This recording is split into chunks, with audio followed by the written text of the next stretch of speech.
want to be there. Absolutely. If we suffer a short-term setback because we need to increase the security, we won't be a paralyzed country. If we go through and say we can't move, then the terrorism will have its effect. And so the thing that we have to do is literally not panic, see that it's a disaster to some extent, and go on with business. Because if we don't, then the acts that they've now done, I mean, the World Trade Center's been targeted before, it's been hit before, and for a short term, if you recall, the city was paralyzed then. We can't allow ourselves to be paralyzed. That would just give in and create the effect they want.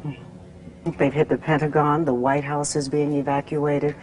I would assume that most structures of any moment, and most tunnels of any moment, in any place... Take a look at that, if you would, Mr. Jaffe. That's the live picture of the Pentagon, having been hit by an attack. Again, in Washington, we're told no, that's not the Pentagon. No, we just heard that there was another explosion in the basement or one of the lower levels of the World Trade Center.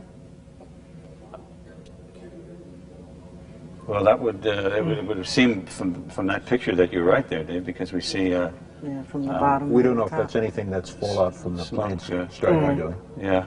News coverage event Could be as a consequence of perhaps something falling from it. It certainly looks like an awful lot of smoke to be. And we are now, for the first time, beginning to get some pictures of people in the streets. Yeah, this is our live picture from the scene. Now we saw earlier the smoke. It's considerably less black than it was a few minutes ago, indicating that they're making some progress in putting those flames out. But now there seems to be a lot of smoke coming from the lower portion of the World Trade Center. And again, we had a report. a new black smoke.